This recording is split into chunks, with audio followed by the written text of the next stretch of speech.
If you're watching this, you probably work around machines and electricity all of the time. You have a job to do and you work on getting it done right. Yet if safety procedures are ignored, someone, maybe even you, will get hurt. It's your job to do maintenance or electrical repairs. You try to keep the operation running smoothly. But in order to do maintenance, certain operations must come to a stop. And you must practice proper lockout-tagout procedures to maintain safety. Let me tell you the story of Michael Dean Fitch, who, like you, helped to keep plants up and running. Michael worked as an electrical apprentice, learning the job his grandfather held before him. Michael grew up leading an all-American life. He had an older brother and a younger sister, and he made plenty of friends. He had a love for the forest and streams that surrounded his Oregon home.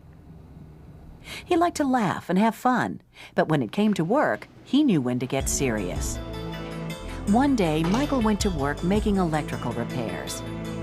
Power sources were not locked and tagged out properly, and tragedy struck. Michael received a severe electrical shock. I never thought it would be life-threatening for him in that sense. I worried more about the long drive to work he did every day than I worried about him being an electrician. Also, I trusted that he would be safe because he was going through an apprenticeship.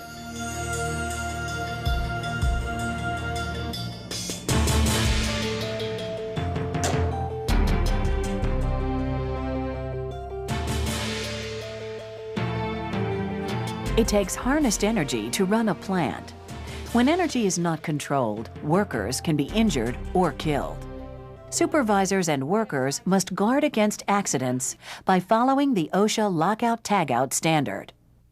Well, lockout-tagout is a specific rule, and what we'd like workers to do is to, if they're going to work on any kind of machinery that's going to be energized, that's going to be self-starting, that's going to have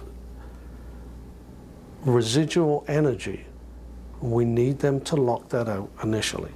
Always de-energize potentially dangerous sources before performing maintenance. Never work on live circuits that could expose personnel to an electrical hazard. Even a few milliamps, a few thousandths of an amp, can kill you.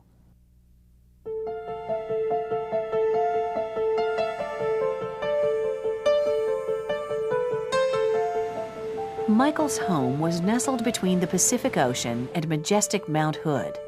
With this setting as his playground, it was easy for Michael to develop a love for the great outdoors that was only outmatched by his love for people. I mean, he cared about everybody. You know, there really weren't any people in his life that he didn't like. You know, if somebody had a problem and he could help, he would. Mike was just an all-around nice guy.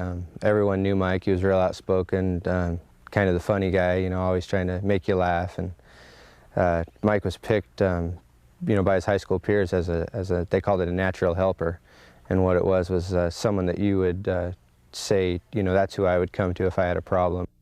A story from Michael's high school days reveals his kind nature and strength of character. Michael was an exceptional person. He did help a young girl in high school. I received a letter from her in a card, and she was telling about being pregnant in the senior year, not knowing Michael very well, but having remembered him back from when they were freshmen. And she said she was knocked down in the busiest hallway at school one day, and she looked up and there was a hand extended to her with a smile on the other end of it, is how she put it, and helped her up. And from then on, he cleared the way through the hallway for her every day when she had to go through there, and he'd spread his arms and call out, "Pregnant woman coming through." After high school, Michael took a job as a deckhand in Newport, a coastal fishing village. He was on the water and close to nature in a place that he loved. It was here on the Pacific Ocean Michael learned that life can end in an instant. A lesson he learned on a fishing boat called the Rain Song. Michael was 19. They were coming in one day, and they call them sneaker waves here in Oregon. It set the ship sideways. One came and knocked the ship off balance a little bit, and before the captain could recover, another one came through and turned the ship upside down. And of course it was totally unexpected to any of the people on board. And Michael was in the bridge with the captain when it happened, and he found himself near some stairs. And he said he managed to figure out he was upside down and felt his way up the stairs and ended up into a galley area where there were 5 men trapped with him in a sinking boat, and his shoulder was badly dislocated. But he explained to them to take the fire extinguisher and beat out the hatch, and then they were able to get out the hatch and swim down below the boat and come up. Michael and some of the others managed to cling to the boat until they were rescued, but 3 people from the charter died. Michael got serious about his future after that close call. He said goodbye to the ocean and began work as an apprentice electrician, like his best friend Justin.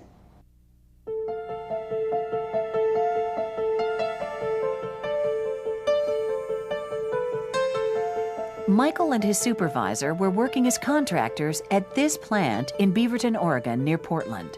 He was retrofitting lights while seamstresses worked nearby when the accident occurred. Sherry was immediately notified and told to call the St. Vincent Medical Center. I called St. Vincent's Hospital. They put the chaplain on the phone, who told me he was hurt very badly and that I needed to get there. All this time I was praying that I would take him under any circumstances, to just please let him live and we would deal with whatever happened. While preparing to leave for the hospital, Sherry received a second phone call. The news left her shaken. Before we left, the doctor called and told us that he was gone, that he'd done everything that he could, and he did not want us driving the distance to the hospital hoping we might find him alive when he wasn't. So that's how we found out we had lost him. Why did this tragedy occur? As an apprentice electrician, Michael wanted to do a good job and work as quickly as possible so that he would please his employer. But a series of errors led to this unfortunate accident. You just can't believe it when you hear news like that. It just seems so unreal and impossible to imagine that one of your children has died. And you're afraid, you don't know what you're going to be facing, you're in terrible pain in spite of the shock. It's just overwhelming confusion and grief, and it's like being an onlooker to your life in a sense, you know. The OSHA record describes what happened and what should have been done to prevent Michael's death. Michael Fitch was preparing to install overhead electrical wiring in the minutes before an anticipated shutdown in the plant. The wire was already connected to a power source. No one had locked out the breakers. He was using a fiberglass ladder with a rubber mat for insulation. Michael cut through the conduit that covered the insulated wiring. As he cut through the insulated wire, he received an electrical shock. Wanting to finish the job and not considering the work to be life-threatening, Michael continued on with the job. A few minutes later, he was pulling the metal jacket over the insulated wire. Michael was not aware that one wire had been stripped and was exposed. When Michael made contact with the bare wire, he received a severe shock that resulted in his electrocution. He was pronounced dead in the emergency room a short time later. The journeyman electrician, the supervisor, was away cleaning up debris at the time and did not witness the electrocution. Michael Fitch was killed when he came in contact with an unprotected energy source. His mother planted this garden to honor his memory. His family has suffered because of the accident. Both parents deal with missing their son on a daily basis. When I realized I wasn't going to have him back anymore in this life, I had some really hard moments, and I was by myself a lot because my husband worked swing shift at the time.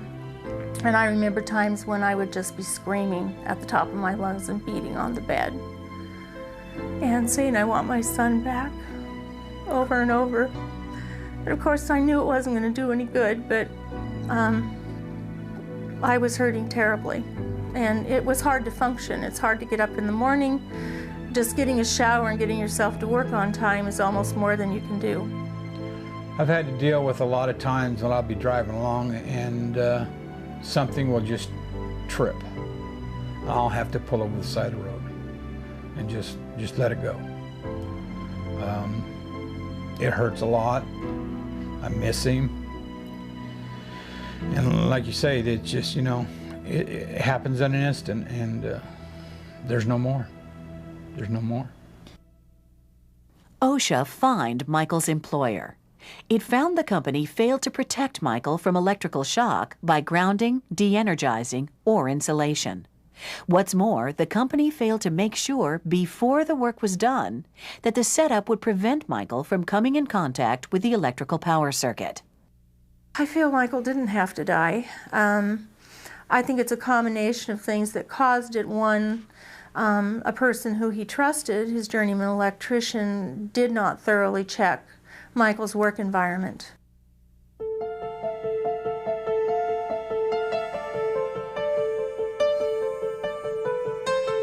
Why did this young man, so full of life and the promise of a good future, have to die so young? Several things could have prevented Michael's death. Following lockout-tagout procedures, the use of proper personal protective equipment, and adequate supervision all could have been stopgap measures. Anytime you're planning to work on energized systems, your life depends on your use of lockout-tagout. Hazardous energy sources include electrical, mechanical, thermal, pneumatic, chemical, radiation, and hydraulic. Done properly, lockout-tagout prevents electricity and other forms of energy from injuring or killing workers. Your employer provides all the locks, keys, tags, and any other devices you will need. Your own lockout-tagout devices should have your name or clock number attached to them. Never lend them to a coworker. Before you begin, let everyone in the area know lockout-tagout is set to start. To prepare for a shutdown, follow these steps. Step 1.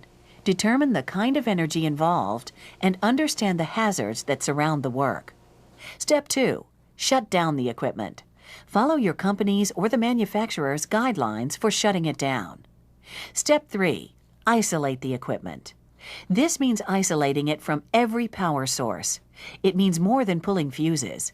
Take the time to close valves, throw main disconnects, and circuit breakers. Step 4. Apply the lockout-tagout device. Attach a lock and a tag to the energy isolating device to make sure the flow of energy cannot be restored. Locks are preferred, but tags can be used together with locks to give you extra protection. The type of lock used will depend on your system. Step 5. Control stored energy. Be sure you relieve, disconnect, or restrain any residual hazardous energy to make sure you don't receive a shock from stored energy. Step 6. Verify isolation of equipment. Double-check your steps and then verify the equipment will not run prior to working. Press Start and On buttons to make sure the equipment will not operate. A qualified person must use proper test equipment to verify that the circuit or equipment has been de-energized prior to being worked on. When in doubt, check it out. If you see equipment shut down without a lock, find out if there's a reason before turning it back on. No one but the person assigned to the lock should remove it. Never cut a lock yourself without talking to a supervisor. Ignoring lockout-tagout procedures could cost someone their life. In my own opinion, as an accident investigator, to keep somebody safe in the workplace, what they need to do, they need to first off have training and education or instruction in the job that they do. Following that, they can't cut corners.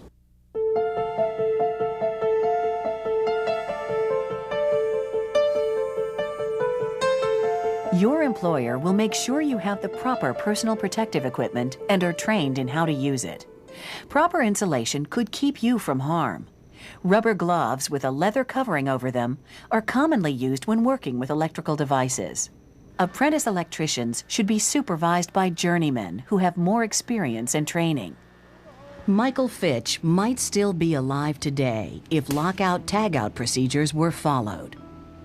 Probably one of my biggest regrets is that, my son will never get to meet Mike and, hang out with Mike. And, there's a lot of stuff that I thought Mike could have taught, my son.